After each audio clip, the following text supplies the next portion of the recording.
Hello सभी को, आप सबका मेरे यूट्यूब चैनल विद्या सरोवरी पर स्वागत है। हमने पिछली जो क्लास थी उसमें महाजनपदों के बारे में देखा था कि उनकी सामाजिक स्थिति और आर्थिक स्थिति, फिर उनकी जो सोशियो रिलीजियस कंडीशन थी वो कैसी थी। आज हम जो 16 महाजनपद थे इनके बारे में डिटेल में बात करेंगे। तो चलिए शुरू करते हैं आज की क्लास।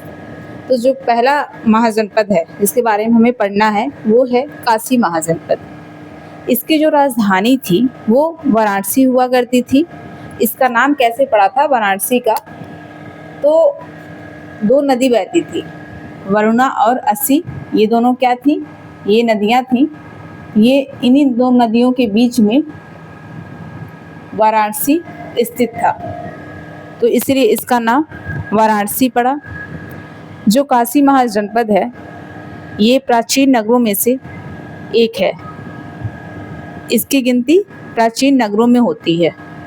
ठीक है, ये आज के उत्तर प्रदेश राज्य में स्थित है। दूसरा महाजनपद हम पढ़ते हैं वो है कोसल महाजनपद। दूसरा है कोसल महाजनपद।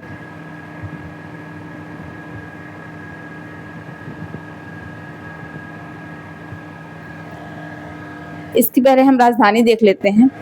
तो इसकी दो राजधानियां थी, क्योंकि ये दो पार्ट में बटा हुआ था। एक था उत्तरी कौशल,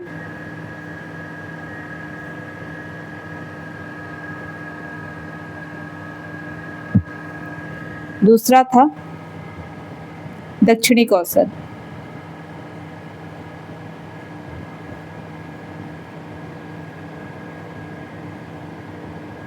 इन दोनों की अपनी अलग अलग राजधानी थी।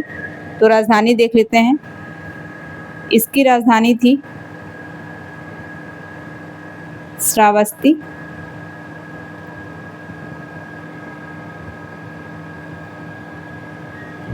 और दक्षिण को जो कोसल था उसकी राजधानी साकेत प्राप्त होता है। साकेत। आज हम देखें तो साकेत कहाँ स्थित था? तो ये अयोध्या में स्थित था। आज के अयोध्या में ये स्थित था साकेत। ठीक है, और श्रावस्ती देखें तो ये राप्ती नदी के किनारे स्थित था। राप्ती नदी का जो प्राचीन नाम प्राप्त होता है वो क्या है?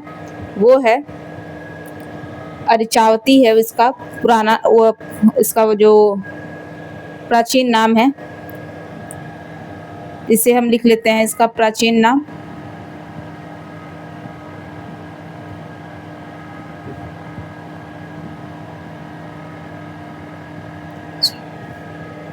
अचिरावती।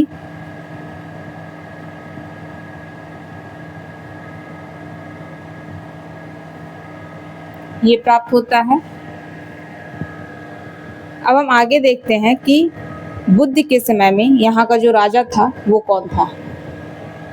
तो कोसल का बुद्ध के काल में, यानी कि बुद्ध के समय, बुद्ध काल में यहाँ का राजा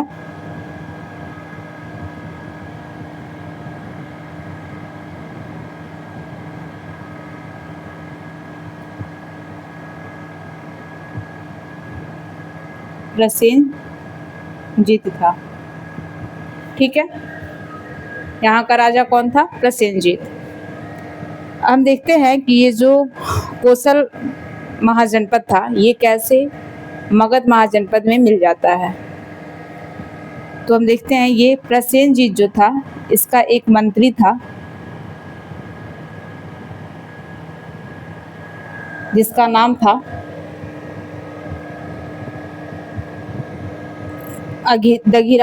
दघिचारण। नाम था इसका दघिचारण।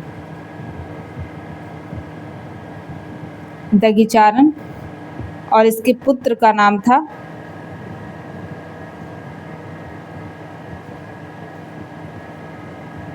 विडुऊफ।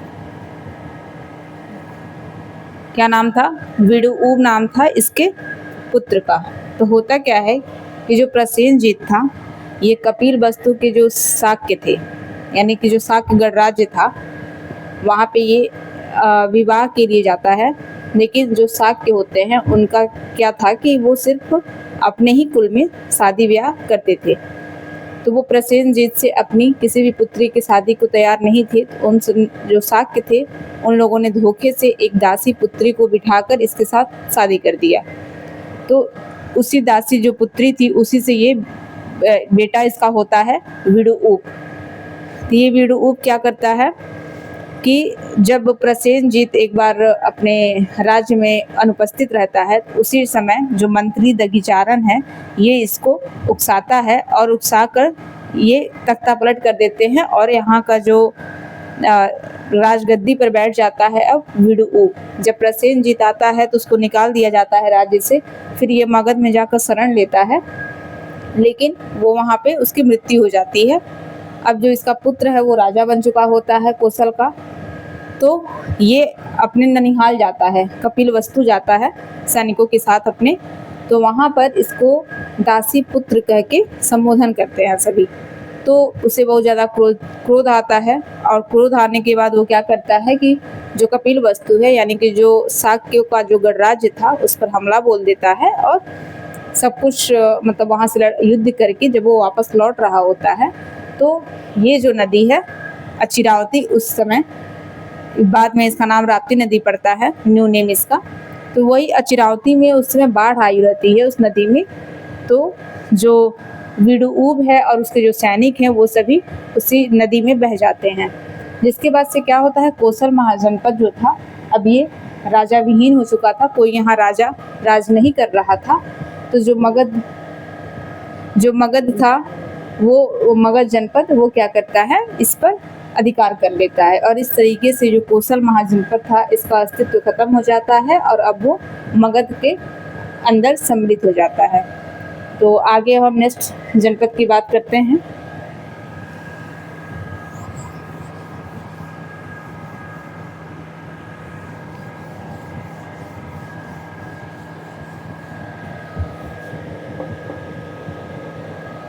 आगे बात करते हैं अंग की।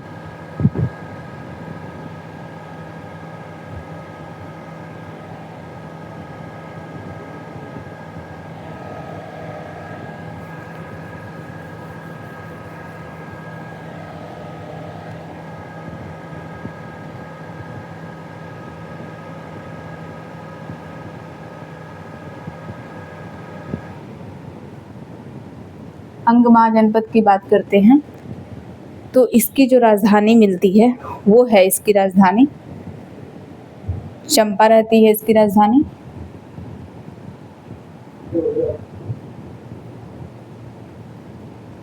राजधानी थी चंपा।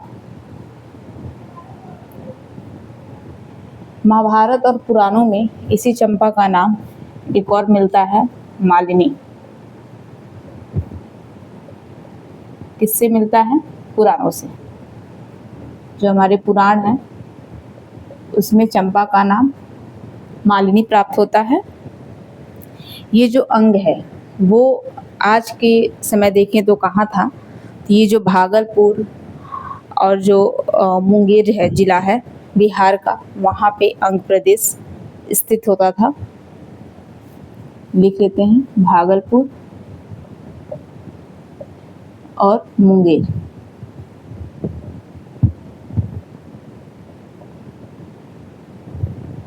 यहाँ पे स्थित था जो अंग महाजनपद था।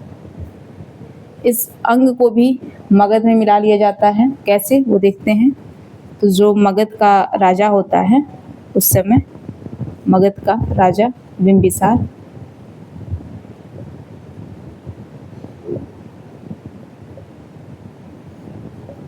इसी ने अंग के राजा को मारकर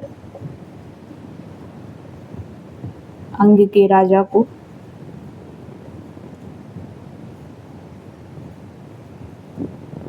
मारकर अपने राज्य में मिला लेता है।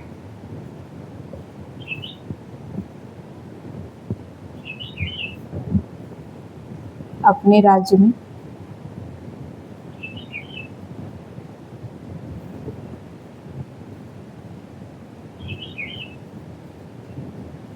मिला लेता है।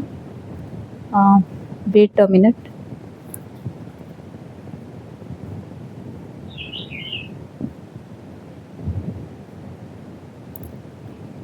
ठीक है, आगे देखते हैं। आगे है चेदी महाजनपद, इसके बारे में देखते हैं। ये जो चेदी महाजनपद था, इसकी जो राजधानी थी वो थी सोतितवती। इसकी जो राजधानी थी वो थी सोतितवती। ये आज के समय में कहाँ था? तो ये बुंदेलखंड का जो क्षेत्र है वहाँ पे अवस्थित था।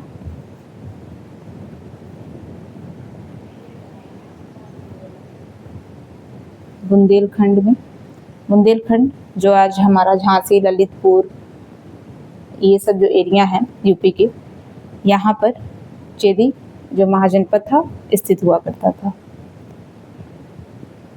आगे नेक्स्ट देखते हैं।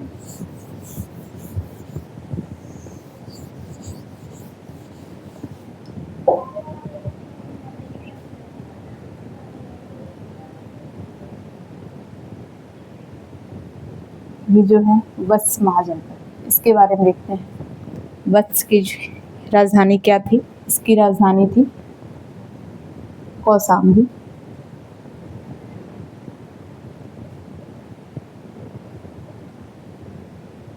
कौशाम्बी इसकी राजधानी थी।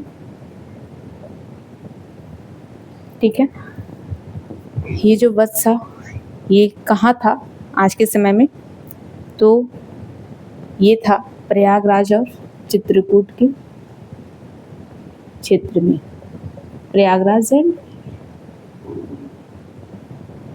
जो चित्रकूट था।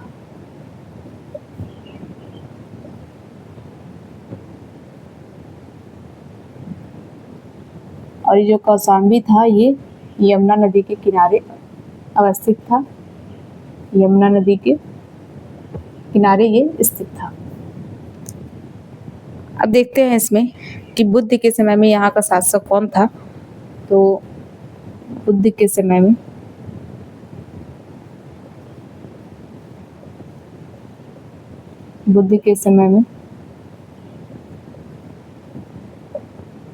यहाँ का शासक था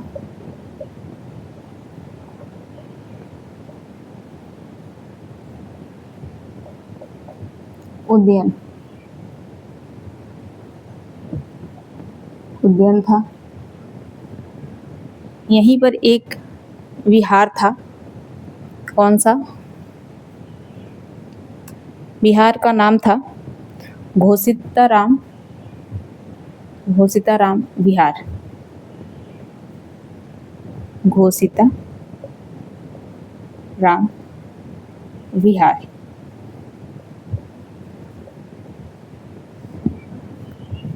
इस विहार को जो उदयन था उसने उपहार के तौर पर जो महात्मा बुद्ध थे और जो उनके भिक्षु थे उनके ठहरने के लिए ये दान कर देता है, उनको एज अ गिफ्ट दे देता है। फिर है जो कौशाम्बी था, जो इसकी राजधानी थी, यानी कि कौशाम्बी, ये जैन धर्म और जो बौद्ध धर्म था दोनों का प्रमुख केंद्र हुआ करता था। जैन और बौद्ध धर्म और बौद्ध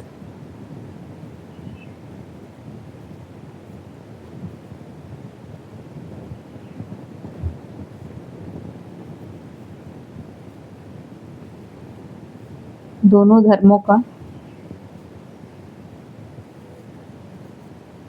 मुख्य केंद्र हुआ करता था।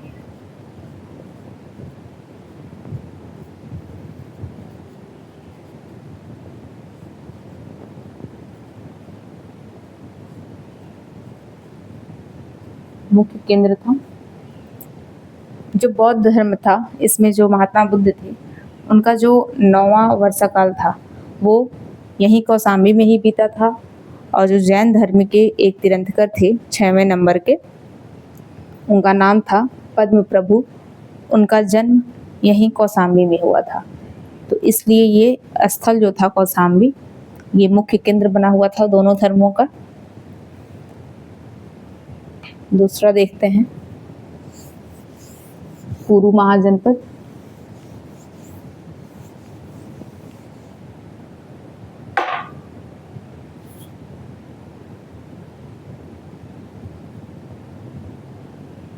कुरु महाजनपद के बारे में देखते हैं। इसकी राजधानी क्या थी? इसकी राजधानी होती है इंद्रप्रस्थ।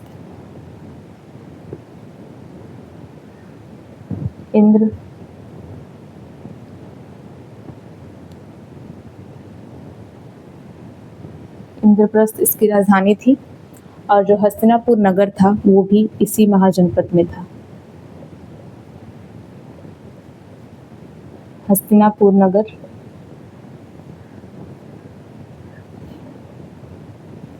यही था। और ये जो कुरु था, ये जो आज का जो मेरठ है, दिल्ली है और हरियाणा है, तो इस क्षेत्र में ये कुरु महाजनपद फैला हुआ था। दूसरा देखते हैं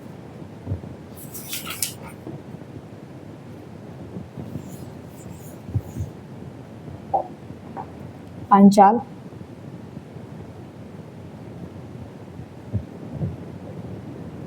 पांचाल महाजनपद। तो पांचाल महाजनपद के भी दो राजधानी मिलते हैं, क्योंकि ये भी दो पार्ट्स में था, उत्तरी और दक्षिणी।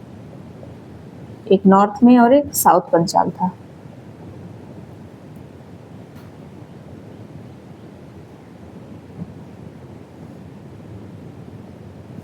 जो उत्तरी पंचाल था, इसकी जो राजधानी थी वो अच्छी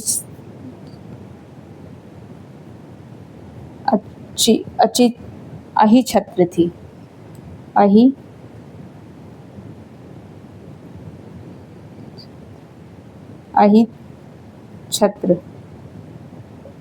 अहिछत्र थी। और जो दूसरी थी वो कामपिल्ली थी। दूसरी राजधानी इसकी कामपिल्ली प्राप्त होती है। जो कामपिल्ली था ये आज के फर्रुखाबाद में स्थित था, और जो अहिछत्र था ये बरेली में स्थित था। जो पंचाल था, इसके नाम से पता चल रहा है 5, यानी कि ये 5 कुलों का एक समूह हुआ करता था। यानी यहाँ 5 कुल राज करते थे। कौन कौन से 5 कुल थे वो देख लेते हैं। 5 कुल कौन कौन से थे? एक था क्रीवी। दूसरा था तुर्वस।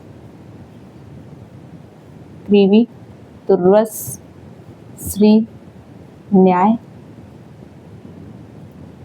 एक था सोमक और केसिन।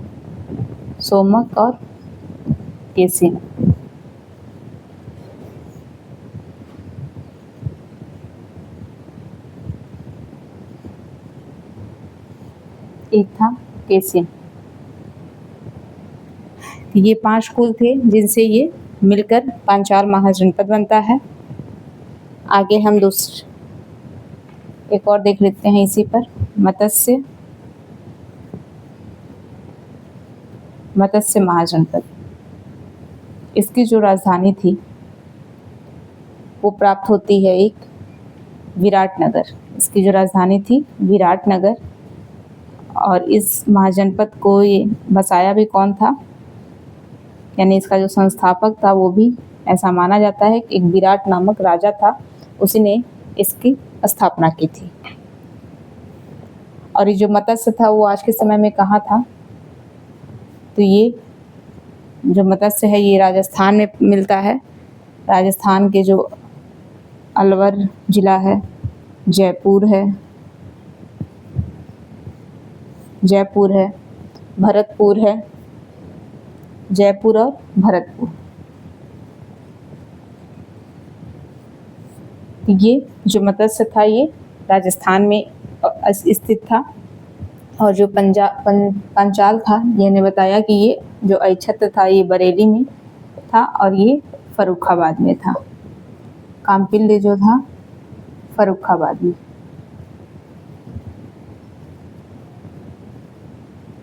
में बदायूं के आसपास का भी एरिया पंचाल जनपद में ही आता था।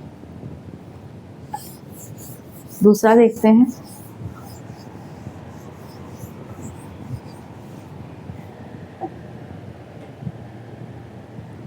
दूसरा है सूरसेन।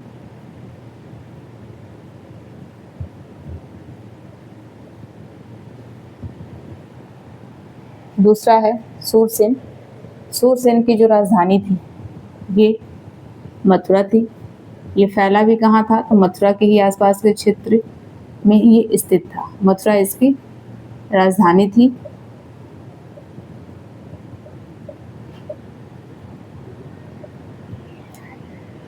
मथुरा का एक और नाम मिलता है, एक है ग्रीक लेखक। इसने अपनी पुस्तक में मथुरा को क्या लिखा है वो देखते हैं। मथुरा को इसने कहा है, और जो सूरसेन है इसका भी एक अलग नाम इसने लिखा है, सूरसेन। मथुरा को इसने कहा है मेथोरा। क्या नाम है? मेथोरा। और जो सूरसेन है इसको कहा है सूरसोनई। सूरसोनई।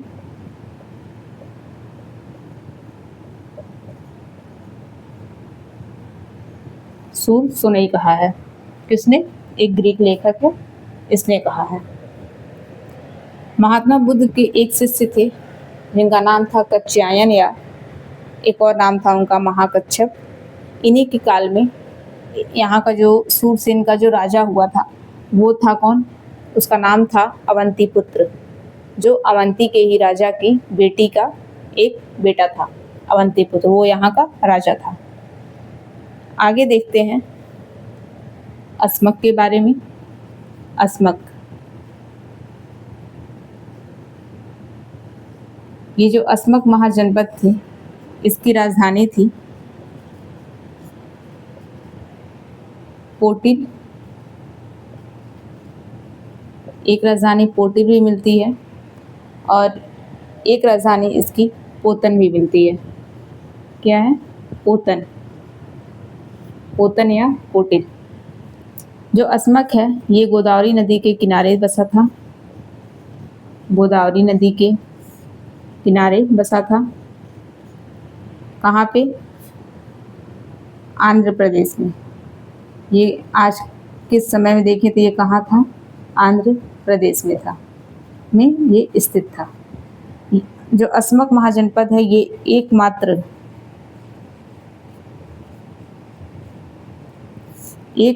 महाजनपद है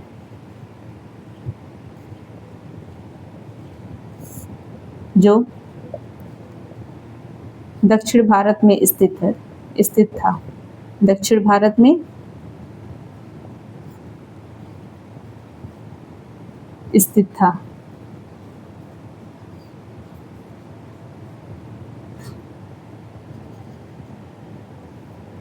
ये दक्षिण भारत में स्थित था। इसको आप याद रखेंगे। मात्र 16 महाजनपदों में से एक यही महाजनपद था जो साउथ इंडिया में स्थित था। बाद में इसको भी जो अवंती का राजा होता है अस्मक को अपनी राजधानी, अपने मतलब राज्य में मिला लेता है, इस पर विजय प्राप्त करके।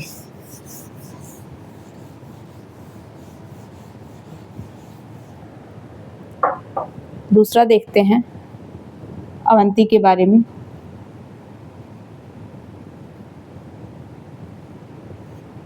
अवंती, इसकी भी 2 राजधानी प्राप्त होती है। ये भी 2 भाग में था, एक नॉर्थ यानी कि उत्तरी और एक दक्षिणी।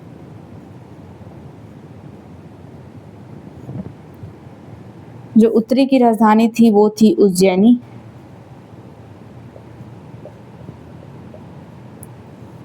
और जो दक्षिणी की राजधानी थी ये थी महेश्मती।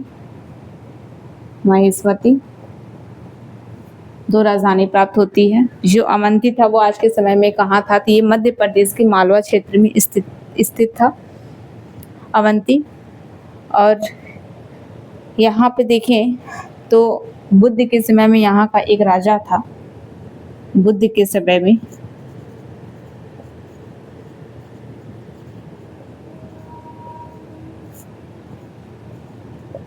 यहाँ का राजा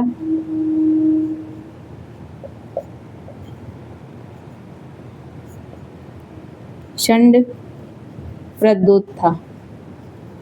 कौन था? चंड प्रद्योत था। इसको चंड क्यों कहा जाता था? क्योंकि इसके जो भी शत्रु होते थे, ये अपने जो भी शत्रु थे उनके प्रति बहुत ही ज़्यादा क्रूर और निर्दयी था, इसलिए इसको चंड प्रद्योत कहा गया। अवंती भी एक शक्तिशाली महाजनपद हुआ करता था। क्यों? वो इसलिए कि इसके पास भी लोहे की खानें थी, यानी कि आयरन माइंस इसके यहाँ मौजूद थे, जिसकी वजह से ये जो भी युद्ध होते थे उसमें अस्त्र शस्त्र बहुत ही आसानी तरीके से अपने ही यहाँ से लोहे लेके बना सकता था। जबकि और के यहाँ देखें, फिर मगध में भी आपको मिलेगा लोहे की खानें, वहाँ भी मौजूद थी, लेकिन और जो भी महाजनपद थे वहाँ आयरन माइंस ज़्यादा नहीं थी या थी ही नहीं, इसलिए वो इतना आगे नहीं बढ़ पाए और उन पर जो बड़े बड़े महाजनपद थे उन सब ने अधिकार कर लिया। आगे देखते हैं गंधार के बारे में। जो गंधार महाजनपद था ये कहाँ पर था? तो जो गंधार था वो आज के पाकिस्तान में जो रावलपिंडी और पेशावर है उस क्षेत्र में ये स्थित था। इसकी जो राजधानी थी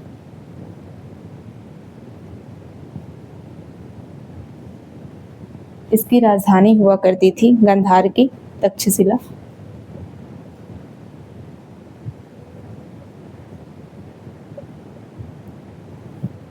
और जो रामायण है, रामायण एपिक, इसके अकॉर्डिंग कहा जाता है कि जो तक्षशिला का निर्माण करवाया था, यानी कि इसको जो बनवाया था वो भरत का ही पुत्र तक्ष था, उसी ने तक्षशिला का निर्माण करवाया था। दूसरा है कंबोज।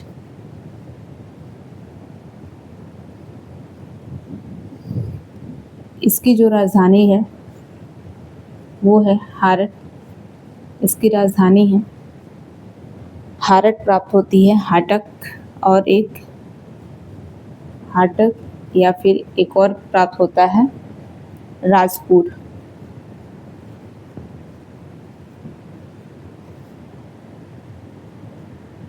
ये जो कंबोज है ये देखा जाए तो ये कश्मीर के कुछ पार्ट्स में और जो अफ़गानिस्तान है आज का, इन दोनों के बीच के जो पार्ट्स थे वहीं कंबोज स्थित था।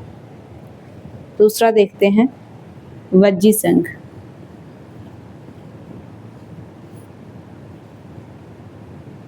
इसको हमने पहले भी देखा है कि जो वज्जी संघ था यहाँ पे गणतंत्रात्मक व्यवस्था थी, यानी कि यहाँ जो लोग अपना राजा चुनते थे वो खुद से चुनते थे, निर्वाचित होता था वहाँ का राजा। और इसमें टोटल 8 कुल हुआ करते थे, 8 कुल। जो ये संघ था यहीं इसी संघ के महावीर जो वो हैं जैन धर्म के जो तीर्थंकर हैं महावीर स्वामी, उनका जो जन्म हुआ था इसी एक संघ में हुआ था। तो जो 8 कुल हैं वो कौन कौन से हैं उसको देख लेते हैं। एक तो वज्जी ही है, वज्जी। दूसरा है लिच्छवी, यात्रिक, भोग,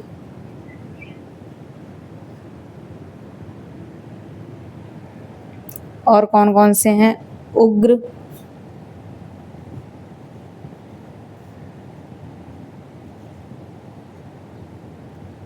इक्ष्वाकु, एक था इक्ष्वाकु, फिर था एक कौरव।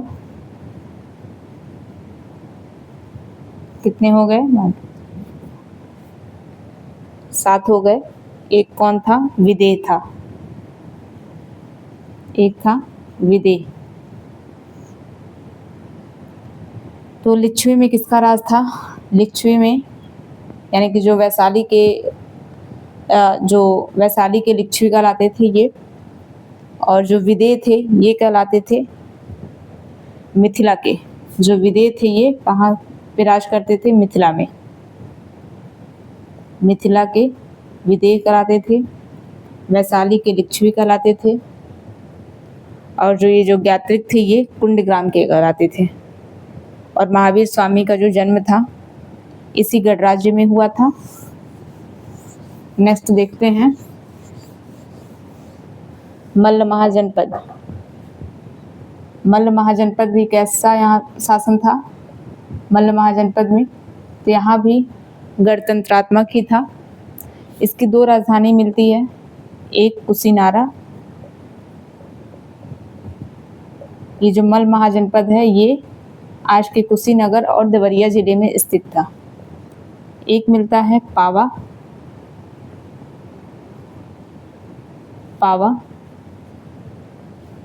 इसी कुशीनारा में यानी कि जो महात्मा बुद्ध थे उनका महापरिनिर्वाण कुशीनारा में ही प्राप्त हुआ था। महात्मा बुद्ध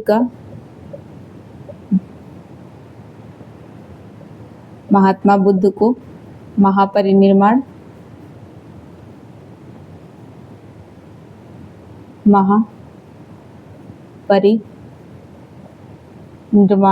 प्राप्त हुआ।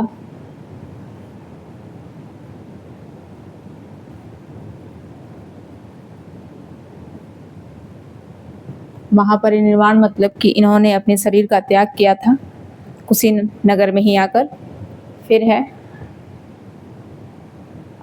नेक्स्ट जो है यही कुशीनारा में ही एक सालवन मिलता है जो हिरण्यवती नदी के किनारे था। सालवन यानी कि ये मल्लों का प्रसिद्ध सालवन था, यानी कि वाटिका थी। मल्लों का प्रसिद्ध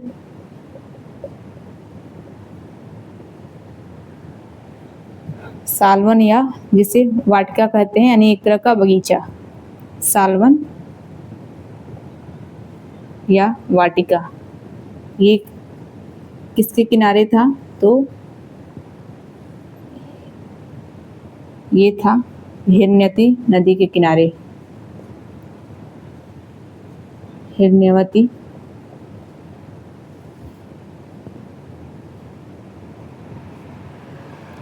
नदी के किनारे था, यानी कि जो कुशीनगर है वो हिरण्यवती नदी के किनारे ही बसा हुआ है। अब बात करेंगे मगध जनपद की, मगध महाजनपद की।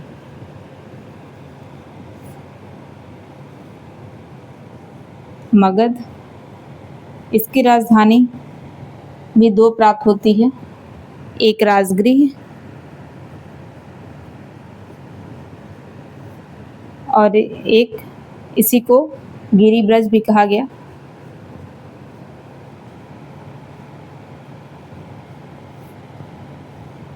ये आपको दिखाई नहीं दे रहा होगा, इसको हम यही छोड़ते हैं।